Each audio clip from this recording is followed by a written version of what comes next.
Hello, I'm Alex Toll with MetalCoffeeShop.com, and I'm back again for an influencer topic with my good friend Randy. How are you, Randy? Alex, could not be better. It's always great to chat with you. How are you? Good. I love chatting with you. It's my highlight of the month. Well, good. I'm glad I'm somebody's highlight. At my age, I'm just glad I'm somebody's like wants to talk to me. So, Yeah. So, our February question is how can you ethically integrate AI into your operations to improve efficiency without compromising trust, transparency, or the human element? man, that's a lot of stuff. Phew. Well, it is a big question, and it's funny. It's one that I love as being a bit of the little more senior in the industry from an age standpoint. I'd probably be one that would frown on it and hate it and think it's crazy and dumb and get that stuff out of here. But I'm just the opposite, Alex. I think let me back up. At one point in time, when I first heard about it, I didn't like it. I think everybody has that certain fear of what does this mean? Is it going to take over everything? Going to take over the world? Um, but I've dug into it enough, and I use it every single day. It's an app right in the front of my phone. Chat GTP is right there. I use it all day long for stuff. Um, but I think it's a great question because it's a great tool, and it can save so much time and help you clarify and clean up and make things that you do maybe more presentable.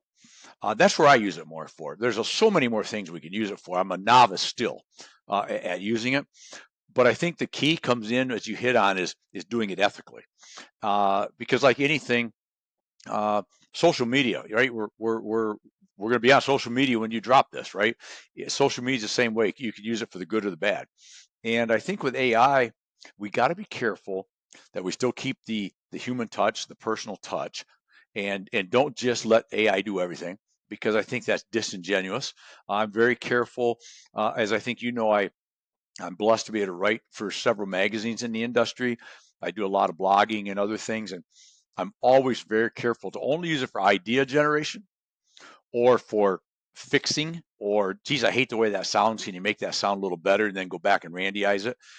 Never, ever, ever, and that's a long time, I realize, would I write a blog or an article just have AI do it? Because at that point, I think it is disingenuous. Because I think if we remember the biggest thing that we use social media, digital, virtual, to our benefit, we've talked about before, visibility equals opportunity, and I think that's true and it's important. But I think we need to make sure that people know Alex, they know Randy, and that's Alex or Randy talking, not some AI generated thing, because otherwise anybody could do that, right? And so I think it's really important to just use it for what it's for. But like I said, right now, I am one of these believers that if you don't grasp it and you don't start using it, just like with social media and digital and all the other virtual platforms, you're going to get left behind. People that are using it are just going to be quicker, faster, better prepared. I can tell you right now, I would say that I probably save multiple hours a week. I haven't sat and analyzed that, but multiple hours a week in just my limited amount that I use it compared to probably somebody like yourself, maybe use it a lot more than I do. But like I said, I'm probably on ChatGTP 20 times a day. And I use it as a search engine too sometimes. Uh, Google's a great search engine. YouTube's a great place to find stuff. But I really like to use ChatGTP to get another take, keeping in mind, and I guess the one thing that I've learned and you got to watch is it only knows what it knows from a limited time, right? It's not infinite. Where Google has been there for a long, long time, even YouTube been there a lot longer. I think that I think we want to err on the side of if you're not sure that made sense, maybe go to another AI platform or go to Google and double check it before you go throwing it out there because it may be slightly skewed. Uh, but I think the two things that I would say, Alex, is you better use it. Use it where you want. I mean, you can use it for lead gen. You can use it for I don't. You can use it for lead gen. You can use it literally. I was talking to a guy a few minutes ago. It's going to be on my podcast in a while. And we're going to talk about AI for 30, 40 minutes coming up. And that's how important I think the subject is. But you can use it for literally, you call in instead of getting a receptionist, you can walk through the process. My concern in our industries is I would guard against that, and that's just maybe my old school way of thinking, right? Is I still think at some point there's that human part that people still want to talk to a person to explain what it is they're really looking for. I don't know that the general populace in our industry, at least, uh, is ready to just talk to a bot all the time, some machine, some weird thing in some chat box. I don't know we're ready for that yet, but I also think that we're ready for a lot more than what we're doing right now. So you do it, like I said, do it ethically though, do it with integrity. Don't use it for things it's not supposed to be used for, and make sure that it's still you. Even if you have it write something for you. No, I don't think there's anything wrong with saying, hey, I'd like to do a blog about X. It saves you a ton of time. But yeah, if you don't go back, and in my case, Randyize it, right? And put it into my own words, but it gives you that outline, right? And that's what I'll usually use it for, is give me an outline. I want to write about this. Give me an outline. And all of a sudden you've got 5, 6 different headings. I go, okay, that makes sense. I can write about that. That's where I use it. So I don't know if that makes any sense, but boy, I'll tell you, you got to use it, man. And I do have one. I said a parting word, but I have another parting word, because I always have another parting word until you cut me off. Is if you if you don't start learning it now, it's going to be like you're in high school and you never had all the math all the way through elementary, junior high, and high school, and now all of a sudden they throw you in college prep calculus. You're screwed, right? If you don't jump into it now and start getting your feet wet a little bit, you're going to wake up 6 months from now or a year from now, and it's going to be so, whatever we do today is going to be outdated, like literally in 25 minutes, right? So if you don't stay on it every day and learn what's going on, you're going to wake up someday and go, okay, I really need to use this around October of next year. And you're so far behind, it's going to be very, very hard to catch up, right? Yeah, for sure.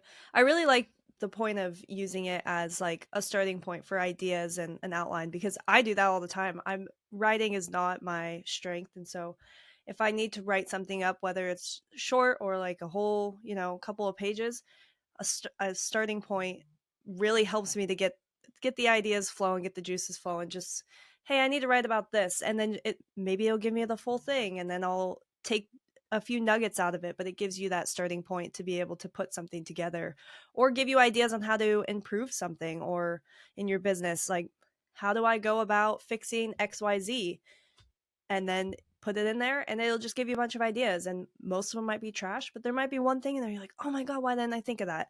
So it's a great resource. It is, and you can plug, like I said, and like you just hit on, you can plug in. Maybe you just wrote a, a, a policy for at work, right? And you wrote it, but did you miss something? Did it sound as good as it could?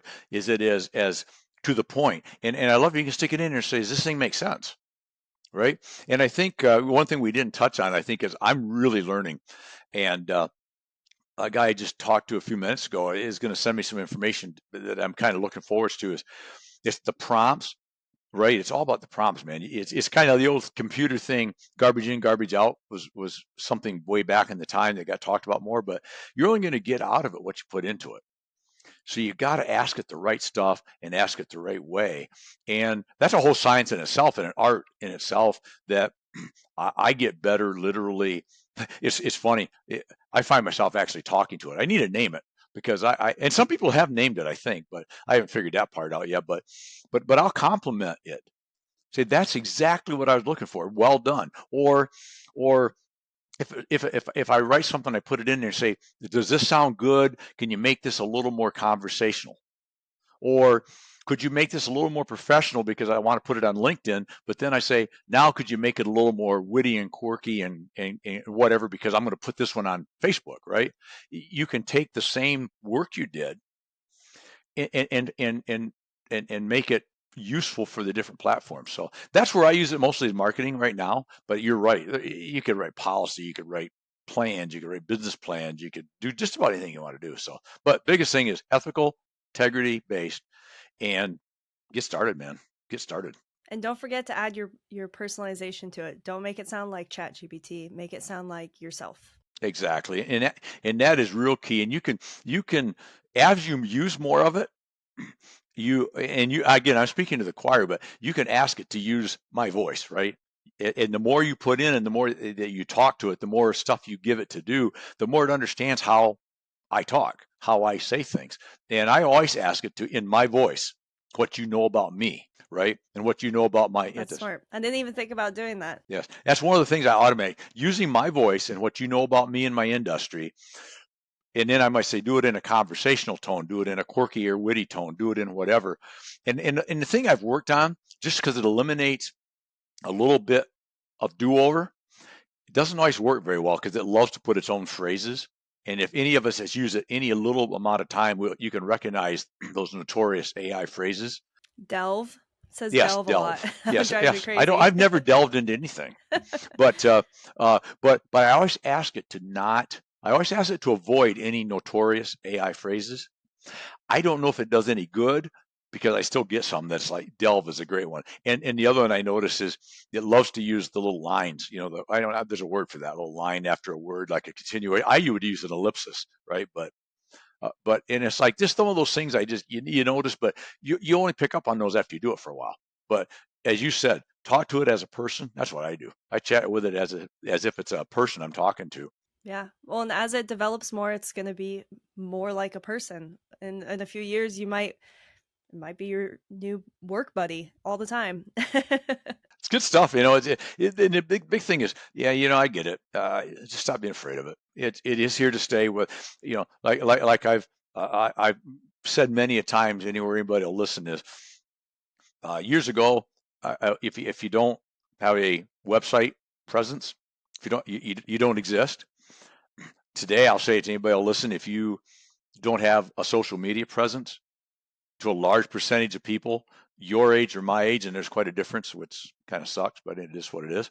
But I'm still here, so that's good. But you don't exist to a lot of people, right? And I'm not going to say you're not going to exist, but you're not going to exist at the same level if you don't get involved with these things. It's happening too fast. You know, and there are going to be jobs out there that probably will be eliminated by AI, I suppose. There's always that fear, right? But I still follow so far the theory that the jobs that are eliminated by AI, there'll be new jobs that come into place. You just got to learn them. Yeah. I was thinking the exact same thing. Yep. You know, hey, you know, before the Henry Ford started the Model T, you didn't need car mechanics, right? The horseshoe people needed to figure out how to work on cars. It's the same thing.